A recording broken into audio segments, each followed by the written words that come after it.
is the Rise Up See Red podcast, all about the Arizona Cardinals and the NFL, featuring insider and outsider perspectives. Enjoy the best hour of Cardinals talk on the web. Now here are your hosts, Jess Root and Seth Cox.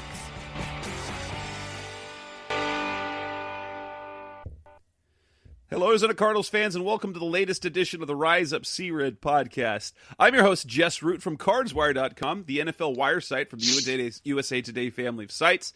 Seth Cox is my co-host. He's from SB Nation's RevengeOfTheBirds.com, an Arizona Cardinals site dedicated to, obviously, to our Cardinals. And we are in episode 285. The Cardinals are coming off the bye week, and now look ahead to a week against the Miami Dolphins, a puzzlingly intriguing team. Now, we're going to talk more about this one, Seth, but in this episode of the show, Seth, goodness, we thought this weekend was going to be uneventful, and then Sunday night, the news hits 2 positive COVID tests. So we're going to start off talking about this. We find out 2 positive tests. It later revealed that it was cornerback Byron Murphy and outside linebacker Devon Kennard. So let's start the show off talking about the COVID implications, just the surprise of what happened and the impact that we're looking at over the next week or two. What was your initial reaction to the news last Sunday? You know, it was one of those things where you look at it and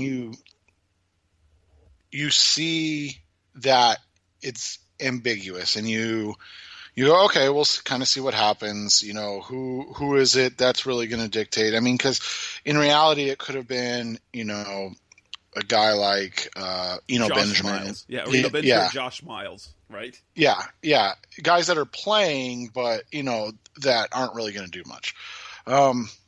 So for it to come in on Monday and it be, you know, Devon Kennard announced it on his personal Twitter first, and then to find out it's Kennard and Byron Murphy, it does suck. Let's just be honest, it sucks. It's terrible for the team. It's an awful luck coming out of a bye week, coming off the unequivocally the biggest win of the Cliff Kingsbury era. To then go down 2 starters and two guys that are playing at a high level, and all of a sudden you're sitting there again wondering, how is this team going to recover? How are they going to react to this kind of pressure? And we saw it. What was that, game 4 when Budda Baker was out, and you know, obviously neither Kennard nor Murphy are as singularly important as Budda, but I think their combined absence could probably weigh in the same vicinity as Budda, and we'll see kind of how that works out and where that takes us, because this is going to be an interesting game. And when it came back that it's 2, you know, starters on defense and 2 key players, I mean, I guess it's really good that they traded for Marcus Golden at this point, because their edge depth is just kind of falling by the wayside. Yeah, for me, I actually, when I first saw the news, I'm like, oh, come on. Just when you think everything is going well, but that's kind of been the case. But then I sat back and thought about it, because especially with the news that there were no other positive tests on Sunday, that was actually super good news. And Cliff Kingsbury said it, I think 4 or 5 different times. It was never going to be a case of if, it was always going to be when. The Cardinals were super lucky at the beginning. You know, they never had any positive COVID tests during training camp. It was just Keyshawn who ended up on COVID reserve. And I think based on what we've seen, based on the circumstances, because at the time they were practicing, that I think he had contact with someone and ended up having it and didn't actually test positive after practice or whatever. And so that's why it was only him that landed on COVID reserve, because he didn't have the contact with someone else on the team. And then to have, of all times to do it, now first you're like, oh, come on, people, you can't. You think of the bye week mishaps that we've had in years past, where you had the 7th round rookie getting a DUI and things like that. But it actually works out really well, because the positive test came after they'd already practiced, and they'd already tested negative the day before. And so when they do the contact tracing, there's nothing, and everyone tests negative the next day. You're thinking, oh, that's actually quite lucky. We've seen with other teams, like right now, Baltimore has a ton of guys on COVID reserve because of the Marlon Humphrey thing, because there is a number, like 7 different players they deemed as high risk or as high contact that they've got to clear. You saw what happened to the Patriots, to the Titans, the Raiders, who had their entire offensive line in isolation for at one point, and the Cardinals. Minimal impact in training camp, like no impact in training camp, minimal impact early in the season, as it was Keyshawn Johnson, who now doesn't even dress for games these days. And now you have, yes, Kennard, DK, and Murphy are both critical. They're both big contributors on the defense, but the impact ends up being minimal because it doesn't cause an outbreak or more vacancies on the roster. So even though the Cardinals get hit, it was about as good a scenario as you can come up with, especially since at Kennard's position, they're getting good play from Hassan Reddick, and now you add Marcus Golden. And so that ends up being quite fortunate with everything. Now, with Murphy out, that raises one major question, and that's kind of the thing that I've been asking all day. I was recording on a Tuesday night. The question for me has been, what are they going to do in the slot? Because Murphy has been their slot guy. I think he's taken every snap that they've had in the nickel. And you look at some of the cornerbacks they have. I mean, they got Drake Kirkpatrick. They signed Prince Amukamara to the practice squad, so he's a guy that they could add.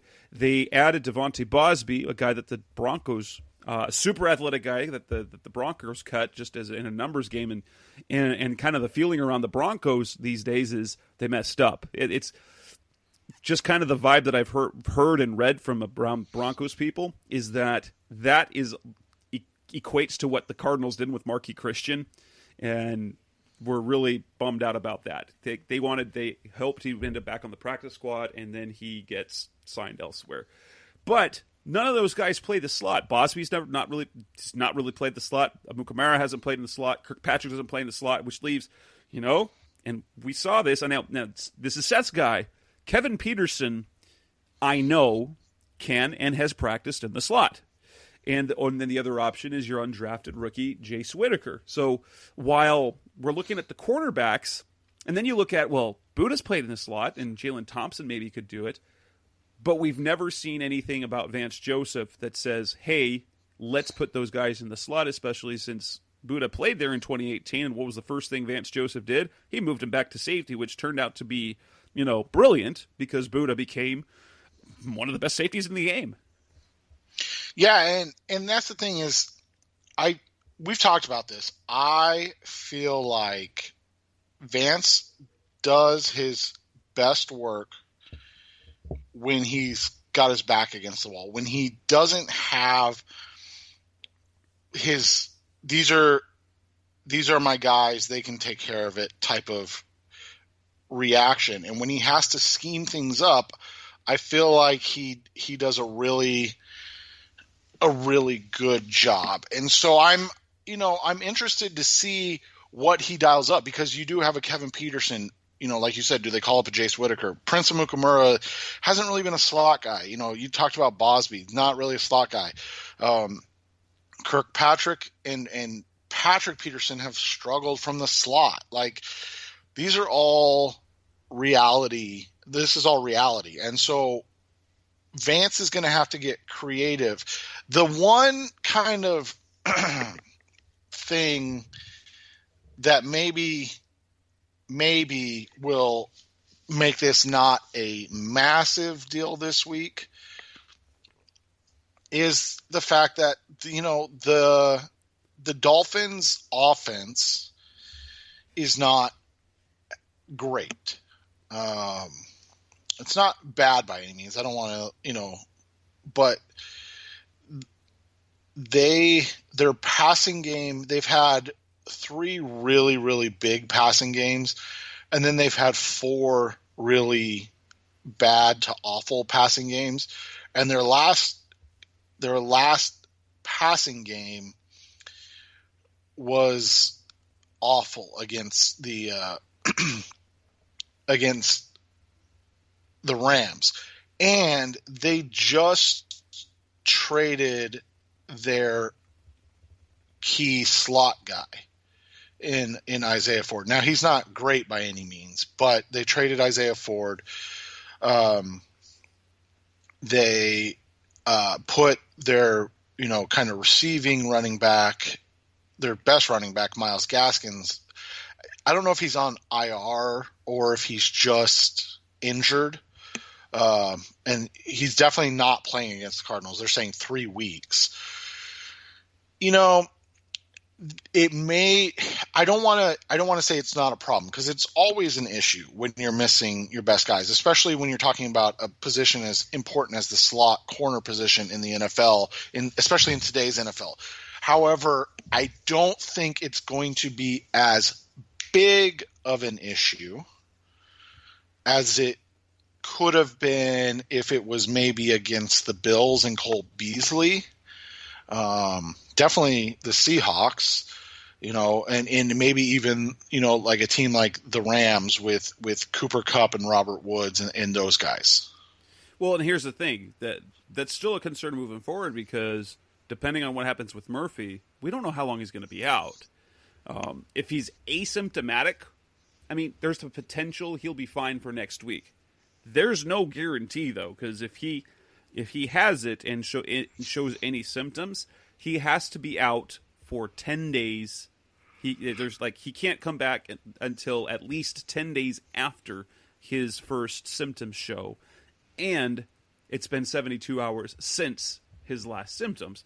And so, that it might not be an important question this week, but since they do play the Bills next week and then the Seahawks after that, it remains important, especially since we've seen a lot of players come back. We'll take Cam Newton for one. Cam Newton has not been the same player since he returned, whether it was the COVID issue, the COVID positive test, or simply because you're in isolation. So you're not rehabbing, you're just isolating, so you're not practicing and you're not getting that work, and your body has to reacclimate. And so it does become a question moving forward. So, we'll see what happens this week. If I had to guess, it's probably going to be Kevin Peterson, I would guess, with an outside chance of Jace Whitaker. But since Peterson's on the roster, I think they view him as the higher upside, although they did like Whitaker in training camp. Yeah, and so, it'll be interesting just to see how they break it down, where they go with it. I don't think it's going to be a huge issue this week. That'll be, obviously if it is an issue this week, then it'll be even more of an issue moving forward. But, it's one of those things where you definitely see where it could be a problem, and then you go from there. Coming up next on the Rise Up See Red podcast, the best hour of Cardinals talk on the web. There are a few deals that were made at the deadline in the NFL. The Cardinals were not one of them. Let's talk about the trade deadline, the impact of the fact that the Cardinals didn't make any other moves other than Marcus Golding. That's coming next on Rise Up See Red. We're back on the Rise Up See Red podcast, the best hour of Cardinals talk on the web. The NFL trade deadline came and went on Tuesday, and the Arizona Cardinals, although there were some rumblings and rumors and whispers of some activity, ended up doing nothing else. I'm not surprised, as they're basically their only one move that they made was acquiring Marcus Golden for a 6th-round pick from the New York Giants. And ultimately, do you think that there was a trade that they should have made? We talked about it last week. I would have I would have loved to have seen them trade for Stephon Gilmore, especially. I mean, he's not a slot corner, but in light of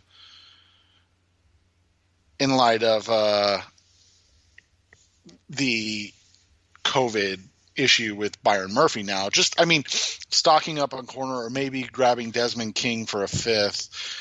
Obviously, they didn't have a 6th rounder, so they couldn't have traded their 6th. But I mean, in the end, there's always two things. One, it's always discussing big deals, but the way the salary cap works in the NFL, it's really hard to make trades for guys under big contracts. So Stephon Gilmore,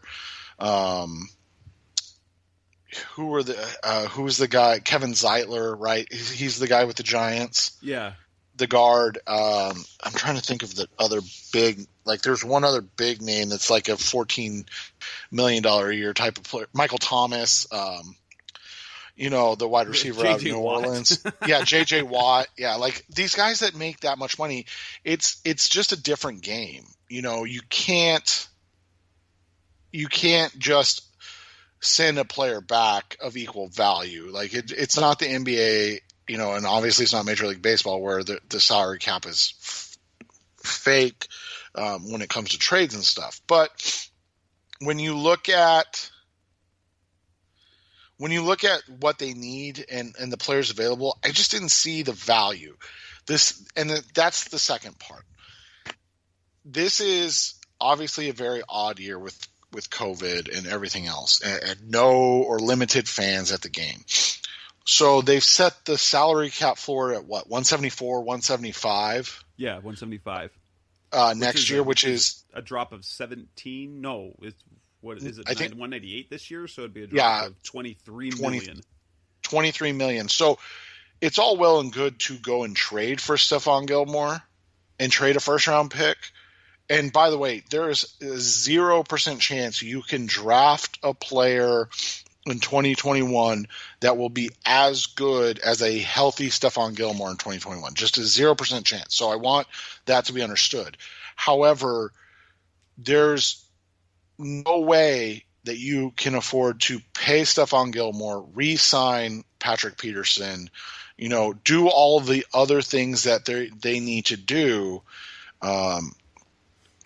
coming off this season, and trading away your first round pick, even though Gilmore's going to be better obviously this year and in 2021, it doesn't do anything for the future. And you still have to play that game of the future and the now.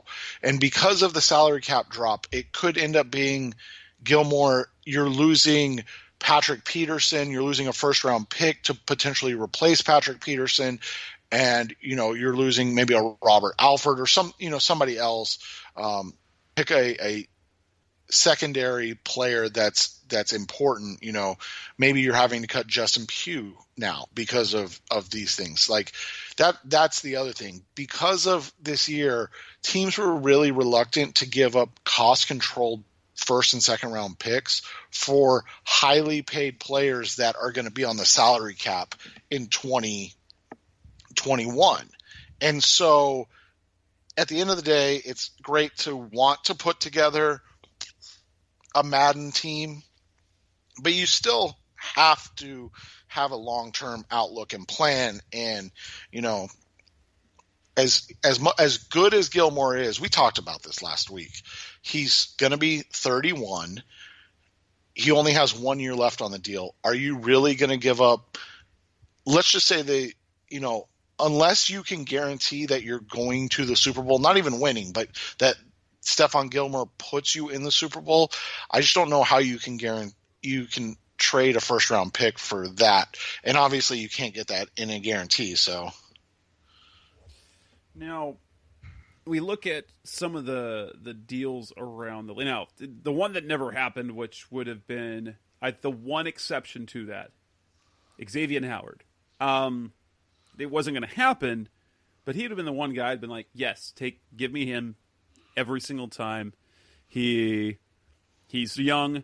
He's got a contract like Patrick's, and you've got him for several years. So, but Gilmore I never thought was that smart an idea. It's great for the now, and unless Keim really, really believes that this team can make a run to finish off the season strong, make a run in the playoffs, it really, considering while the Cardinals optimistically look good and a potential playoff team thus far, coming just year 2 in the Kingsbury area, it seems like you're jumping the gun a little bit to try and make a move like that.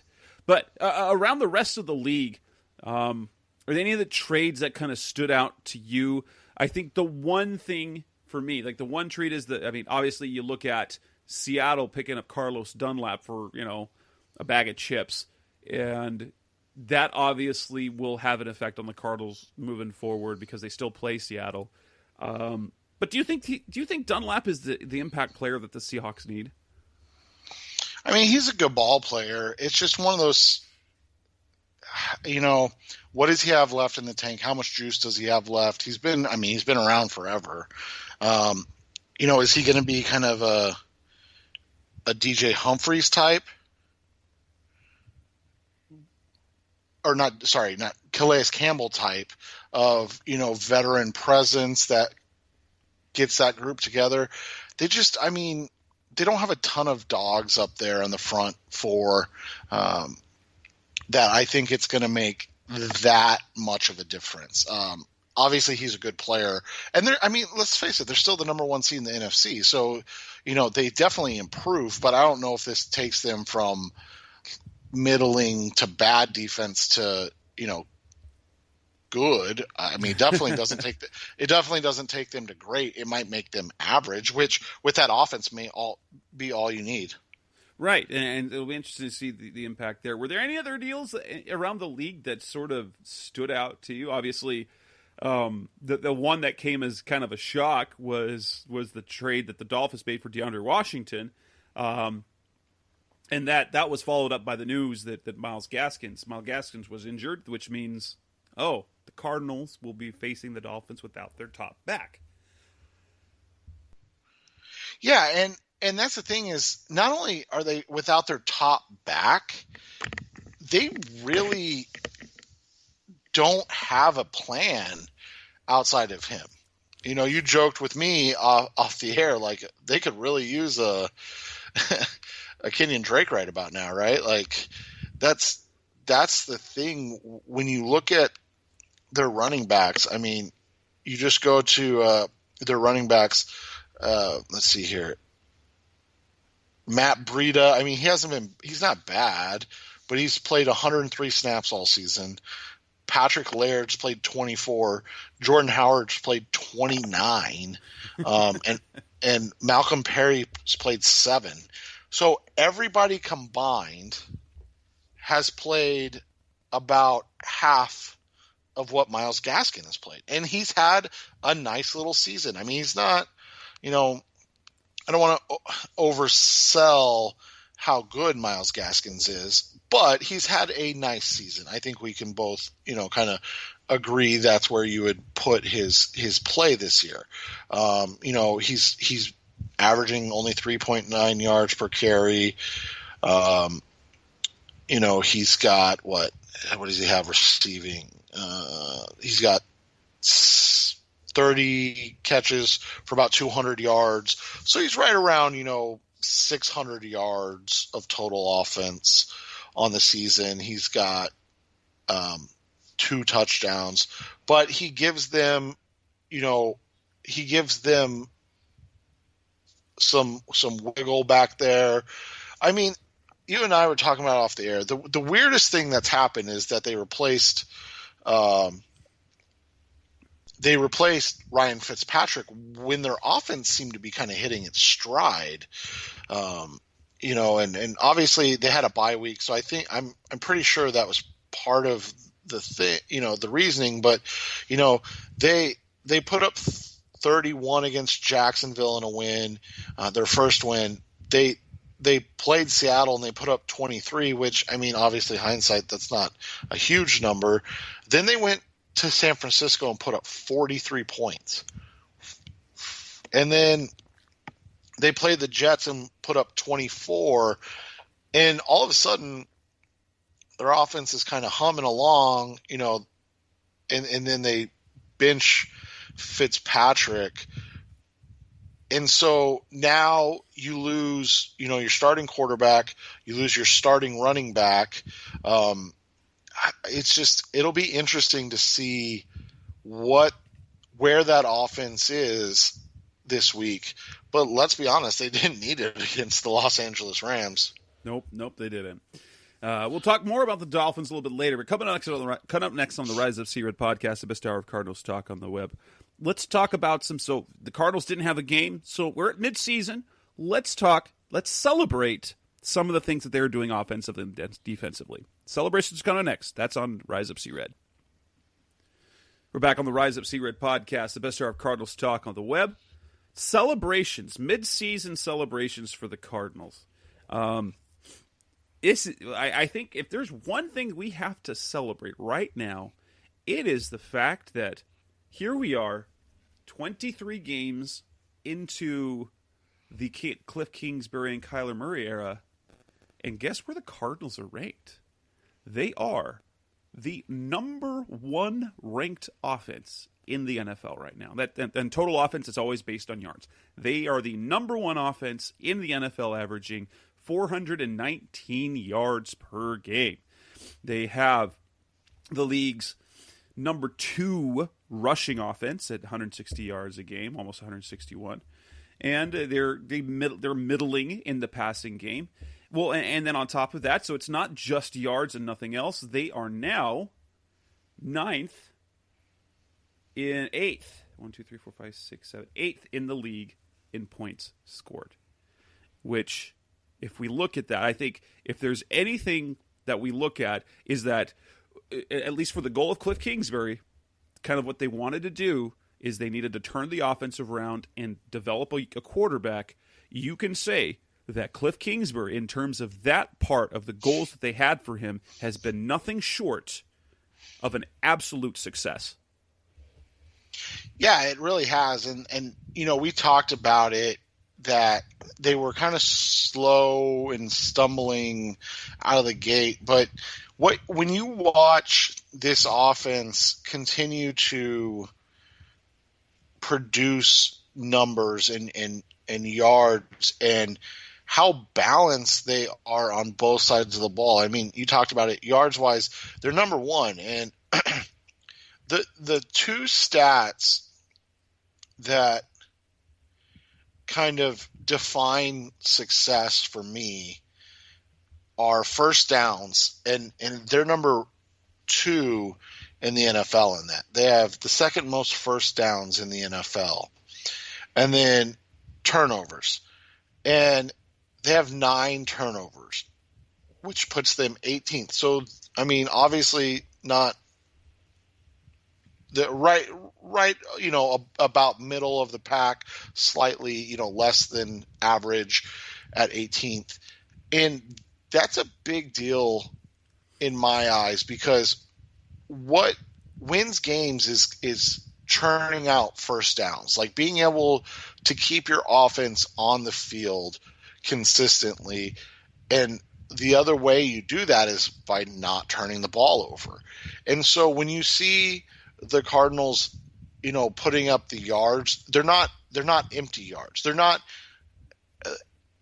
big play yards, if that makes sense. I mean, they're getting big plays, but they're producing consistent yardage, and they're getting first downs consistently. And that's a really important thing, because what that's doing is that's showing that their offense is efficient, and efficiency is kind of king in terms of offensive football, because when you're able to continually get first downs, I mean, how many times have we talked about the opposite, when, especially last year, when the Cardinals were in a third down situation and they just needed to stop, and teams would pick up 3 first downs on third downs on a drive, and how demoralizing that is for the defense or just the team in general.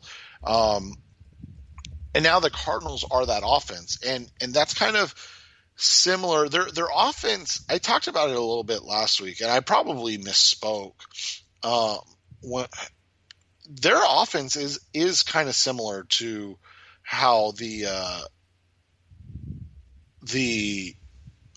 49ers offense was last year. Like, is it a great passing offense? No, it's not great, but it's a really efficient passing offense. The 49ers finished 4th in yards last year. If the Cardinals finished top 5, I don't think any of us would really mind that. Do you? No, that's what I expected this year, based on what we are expecting with the growth of Kyler Murray, the bringing back Kenyon Drake, and the acquisition of DeAndre Hopkins. They should be a top 10 offense this year. Yeah, and that's the thing is, I wrote about it a little bit in my projections article when you looked at the offensive numbers, and it was really interesting to pull up and see the offensive projections for the team, because you talk about having obviously the addition of DeAndre Hopkins, and then you've got the running game involving, Kenyon Drake and Chase Edmonds, and then obviously Kyler Murray. But what's kind of baffling to see is, so Murray's projection right now is just over 4,200 yards passing and literally a yard short of 1,000 yards rushing.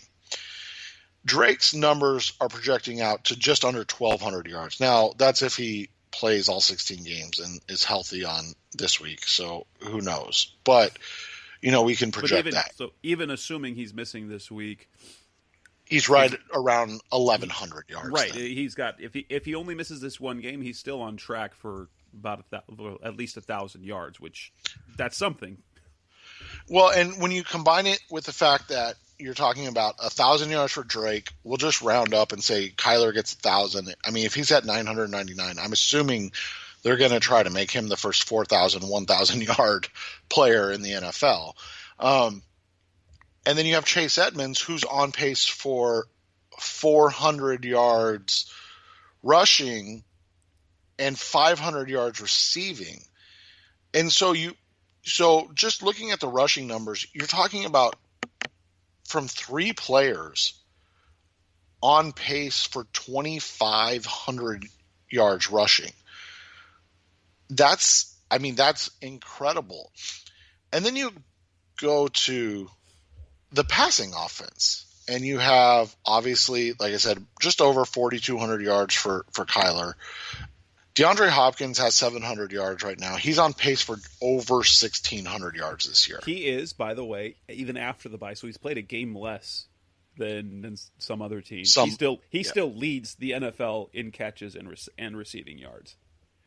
And that's what's crazy. So he's on pace for 130 receptions and 1,600 yards, over 1,600 yards.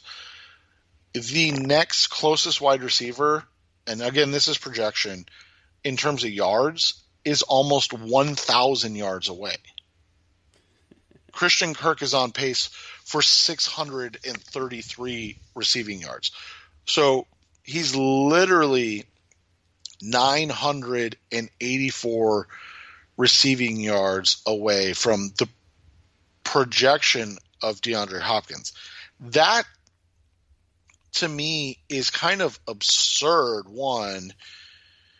But two, to see that it shows you that there's still room for growth in the passing game, which I think is important. Because we've seen that the best thing about Cliff Kingsbury is his ability to adapt. And when you have a bunch of guys that can make plays, he'll spread the ball around. The reality is in the receiving corp right now, they just don't have a bunch of guys that make plays. They have one guy who makes a lot of plays, and then they have apparently Christian Kirk, the red zone threat, because he's on pace for 11 touchdown receptions. It's weird. It's just weird how how much this or how unbalanced this passing game is. When you look at it, your second leading receiver right now is Larry Fitzgerald in terms of catches with 29, and yards is I think it's Chase Edmonds, right? No, it is Kirk. It's with 277. Like, it's crazy to me. And we look at defensively, there's a lot to celebrate as well. You look at where they were at a year ago, and they were basically last in almost every single category you could think of. Now, in terms of yardage, they were They were in the top 10, but that game against the Seahawks kind of dropped them down. They're now about 21st, I think, in yards. But you look at the points allowed, 4, 5, 6, 7, 8, 9. They're 10th in points allowed. Considering this was a dumpster fire defense a year ago, to see them become a top 10 team defensively overall. Now, in terms of passing yards, they're kind of middle of the passing defense. They are in the middle of the pack, and they are in the lower end of rush defense in terms of yards per game. But they have completely turned around the narrative. That defense is no longer a liability. And then you look at other metrics. They are under 7th in third down defense. And that's one of the biggest things, is they've only allowed 36.8% of third downs to be converted. They have been fantastic in that. You look in terms of the passing game. They are, they've got 19 sacks this year. And I'm going to look at the passer rating. Passer rating some people don't really like in terms of a metric, but I think it's one of the best quarterback statistics overall to kind of measure the type of year you're having. The Cardinals last year were the worst at over 109. They were giving up more than 109 passer rating to opposing quarterbacks, and if we think that historically, you're talking players that put up that in a season, they're like all pro quarterbacks, or in a career that's Hall of Fame material every single week. The Cardinals now this year, after a slowish start, their passer rating allow is now 89.1, and this is in a year when passer rating allowed is going up. Right, and that's the thing, is you have, as the defense improves, it'll be key to this. It'll be key to this team continuing to grow, because we're seeing that this offense is adapting and finding its way, while this defense is working towards becoming good. And I think in the end, if the offense is what we expect, which is for them to end up as, I hate saying top 5 because that just sounds it just sounds tough. But they also have the number 2 red zone defense in the NFL. Right. And so that's the thing. So if this offense ends up being, let's just say, top 10, and this defense continues to play at the level they are, and I mean, they on the schedule left, the only offenses that you really quake in your boots about are Seattle and Los Angeles. I mean, I guess Buffalo's offense isn't bad, but they've been bad the last couple of weeks, last couple of games. I mean, they're 6-2, so don't get me wrong, they're not bad by any means, but they went from averaging over 30 points a game to rolling out a 16-point performance against Tennessee, who's not been good this year on defense. Kansas City a 17-point game. Kansas City is a pretty good defense. They only scored 18 against the Jets, and then they scored 24 in torrential downpour and wins against the Patriots, who are a good defense. So, I mean, they have a real shot with Miami, New England, the Giants, the Eagles, and this atrociously banged up 49ers team who it doesn't sound like they'll have Kittle or Garoppolo back by week 16. And I mean, in reality, if they're sitting at Garoppolo, maybe. If he doesn't have surgery, yeah, right. And that's what I mean. If they're sitting at 6-9 or 5-10, are you really going to bring him back? I mean, it just doesn't make any sense. So there's so much. I mean, this year, there was just lots to celebrate, but that's not it. But it's not everything's perfect. Obviously, they're 5-2. They've won 3 in a row. They're going in the right direction. What are things to be concerned of? What are the concerns as we move ahead with the season? That's kind of next on Rise Up Sea Red. Back on the Rise Up Sea Red podcast, the best hour of Cardinals talk on the web.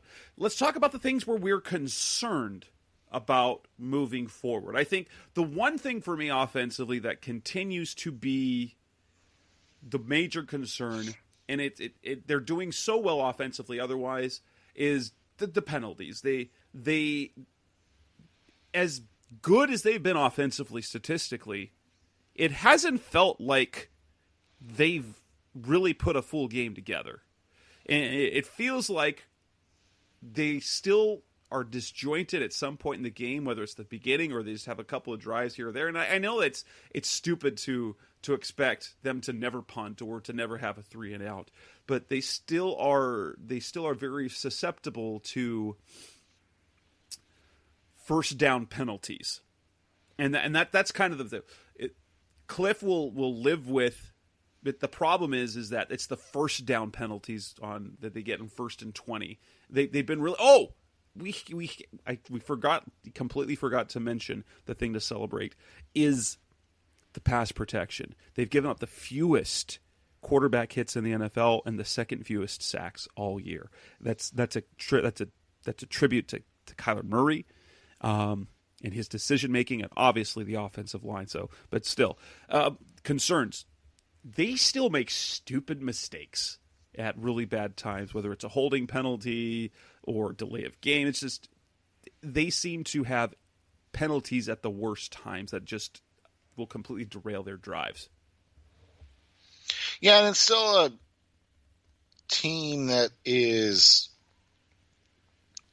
struggles to, I guess, continually get out of their own way. They're still young. They're still immature in a lot of ways, and it shows with that type of gameplay.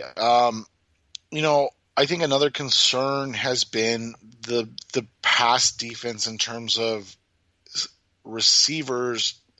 They're, again, it's not terrible, but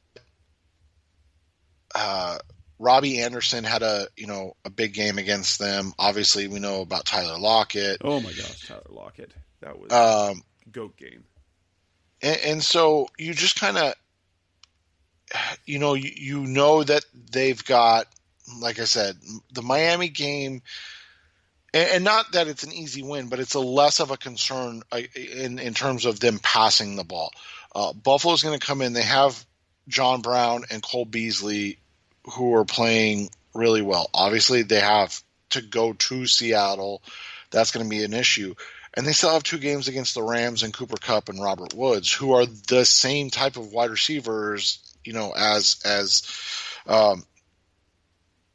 Robbie Anderson and Tyler Lockett in what they do and how they win. And that's where the concern, I think, comes in overall. Is you worry, where are they going to be able to stop teams that can throw the ball and consistently? Another thing for me is, and I think this is a general feeling from Cardinals fans everywhere, is that nobody believes the defense is actually good. And so, and we look back at the performance they had against the Panthers. Everyone is ready to fire Vance Joseph, and then they drop a performance like they did against Carolina. It's like, see, they stink. But then they put together a performance. I still think there isn't a belief in this defense, and I think part of that comes because they keep losing guys. You lose Chandler Jones. You lost Robert Alford. Went without Jalen Thompson. Now you're without DK and Byron Murphy. You're like, this defense can't be good. Nope, this defense is bad. This defense is bad. And so I think everyone is still waiting for a bad defense to show up. Like everything that they've done thus far for half a season has been a fluke. And I understand with the attrition they've had, I know that's definitely a concern. But like you said, there's only 2 real scary offenses left on the schedule, and maybe 3. And with that, but still, I think that's a concern moving forward because of the talent that they've lost, and that they're not going to be able to hold up and perform at that level all season. Yeah, and that's always a concern. And obviously, COVID and injuries is going to. I mean, without Chandler Jones, it's are they going to be able to consistently rush the passer? So far, they've done a really nice job of manufacturing that type of manufacturing that.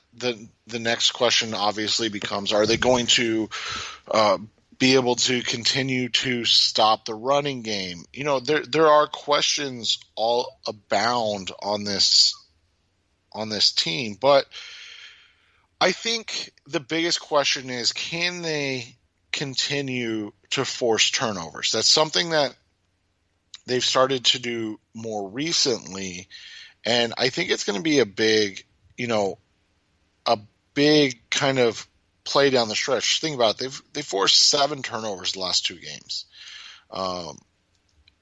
That plays right into their 2 highest points scored. I think that they need to be able to continue to put up that type of work, and I just don't know if they can. Cut on next on the Rise Up Sea Red podcast, the best served Cardinals talk on the web. Let's move on. Let's actually talk about the upcoming football game, the matchup against the Dolphins. What are the matchups to look at?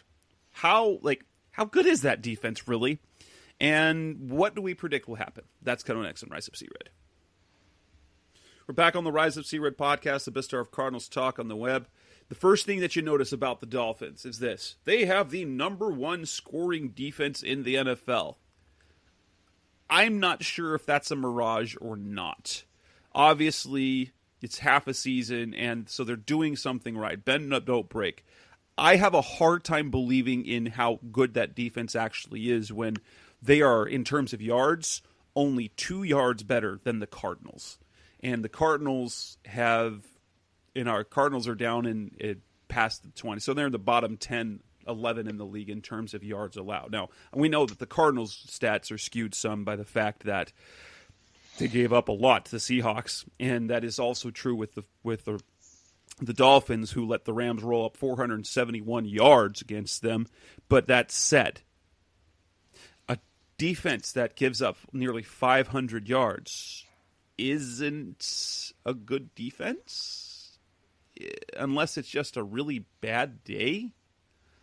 How good is this defense? I'm not convinced that it's that good. If they've played well, I just don't know. I don't think it's going to be enough to stop the Cardinals. Yeah, and that's the thing is, you go through kind of who they've played thus far, and you look at their outcomes. And so they gave up 31 to the Bills when the Bills were scoring points. They gave up 31 to the Seahawks. After that, the Jets are awful. We know that. The Jaguars are not good, and that was on a Thursday night. So those games are always, kind of take it with a grain of salt, right? The Rams had 471 yards of total offense to the Dolphins 145. And lost 28-17. The Rams had 4 turnovers. Again, 4 turnovers is a massive amount. 17 points is actually impressive. Well, if you look at it, the Rams offense beat the Miami offense. It was 17-14 because the Rams the Dolphins defense scored a touchdown, and so did special teams. That's the difference in that game. And then you look at the 49ers, again, 3 turnovers. That's 40, and 3 turnovers that led to 43 points for the Dolphins. They gave up 21 to the Patriots, and that seems like a lot when you now look at how the Patriots are playing. So, all of that said, their stats are skewed because they shut out the Jets, and the Jets don't count because they're awful. Right. Well, and I mean, you look at it, the Cardinals, you look at the yardage, the Cardinals have given up, how much have they given up this year? I think they've only got one game where they're over 300, well over 300 yards of offense. No, I'm wrong. Sorry. I was looking at the other thing. So the Cardinals, they gave up 572, obviously, they've got their 2 bad games offensively, in the Seattle game and then the Carolina game. They got a mostly healthy San Francisco team, held them to, 366 total yards. The Cowboys game, a lot of those 344 yards came in garbage time. And then the other 3 games were, good numbers. When you look at it, they're very similar in terms of yardage given up, whereas you're waiting for that Dolphins, I don't want to say luck because I don't think it's luck, but you're waiting for that Dolphins luck to kind of run out on turnovers and things of that nature that are leading to them holding that, number 1 points per game defense. I mean, the Dolphins next, let's see here. The Dolphins play the Cardinals, the Chargers. I mean, they could end up being the number 1 scoring offense or defense in the NFL because it's not like they play a lot of good teams. They have the Chargers, the Cardinals, the Broncos. They get to obviously play the Jets again. The only 2 teams outside of, I guess 3 outside of the Cardinals are the Chiefs, Raiders, and they get the Bengals who are moving the ball really well. So it's not like they've got a murderer's row. So they're those numbers may stay a bit skewed as well. We'll see how it goes, after this week, because I do think they are a good defense. I just don't know if they can score enough points to keep up with Arizona.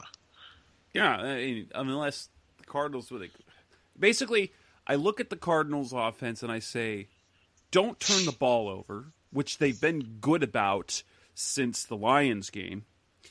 And you win this football game. And honestly, I don't think it's going to be that competitive. You know me, I am always too optimistic. But I look at this game, and if the Cardinals maintain the focus that they've had the last few weeks, I don't think this is a game that the Dolphins can really compete in, especially since offensively, I mean, the Cardinals just they're humming offensively, and you look at the fact that it's going to be Chase Edmonds instead of Kenyon Drake. I think that the running game is going to be more dynamic. Maybe it's not the same as Drake in terms of late in the game, because Drake is a very strong runner late in the game and piles up those yards. But I think Edmonds will be much more successful in the early part of the game, and then they'll just be able to rely on the running game late in the game, whether maybe Jonathan Ward or whoever that is that's getting those carries can do that. Now, in terms of matchups, where do you see the Dolphins matching up well against the Cardinals? You look at the Dolphins, and I think the spots where they match up in a good way, they have they have a really solid secondary. Xavier Howard, Byron Jones are talented, so they're going to give DeAndre Hopkins a long day. They're going to make DeAndre is going to earn his keep this week. I mean, not that he hasn't thus far, but like this is going to be a game where he's got to work really hard. After that, and it's not that I don't see much. It's just that, this Dolphins team, it's just not. It hasn't been over the top great. They do a lot of good. They have a lot of obviously Patriot qualities where they are able to consistently kind of produce, and they're able to play real good team defense, and I think that's a big part of it. Emmanuel Ogbah is really kind of their best pass rusher right now. He's having a nice season for them. That's going to be a tall task for whoever he lines up against, whether it's Beachum or Humphreys. After that, it's tough to say because, I don't want to take anything away from what this team has done because they've been good, and they've obviously at 4-3, they're playing at a better and higher level than we expected, but they don't necessarily do anything that I would say is great outside of pass coverage, which, like we said, the Cardinals throw the ball well, but it's not. I wouldn't say it's their bread and butter. I wouldn't say it's what they do best. Right, and you look at the defensive numbers. The Dolphins are in the bottom third of the league in terms of rushing yards allowed at 125 a game. The Cardinals love to run the ball. They also allow the fourth highest yards per carry at 4.9. The Cardinals are averaging 5.2. So, I mean, yes, they have the pass defense, but the Cardinals, their bread and butter is the running game. It sets up the passing game, and whether that's Chase Edmonds, whether that's Kyler Murray, I think that's going to be. I mean, I think the running game is going to build things up, and then that's the thing. The Cardinals will be able to use the passing game off of the running game, and offensively, look at what Tua Tagovailoa did last week. It's not like he did anything special to say, yeah, we're worried about that. He did have the one nice touchdown throw, and I think him getting to play one game before the Cardinals actually played into the Cardinals' advantage because, at least, the Rams, at least, they didn't have the benefit of really any film to look at. They didn't have any game tape to look at Tua other than his college stuff. And now the Cardinals have a game of film on Tua and how they used him.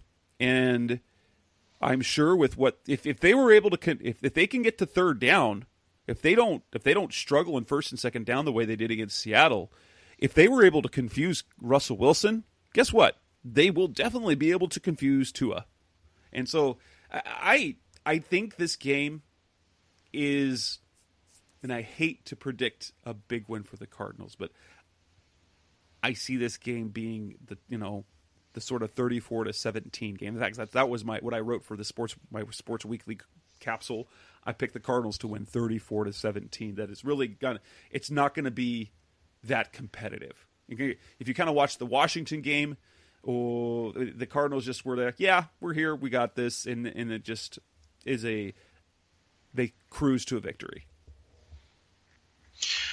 Yeah, and I'm interested to see what type of energy they come out with this week and coming out of the bye. Obviously, last year, coming out of the bye was a complete and utter disaster for the Cardinals.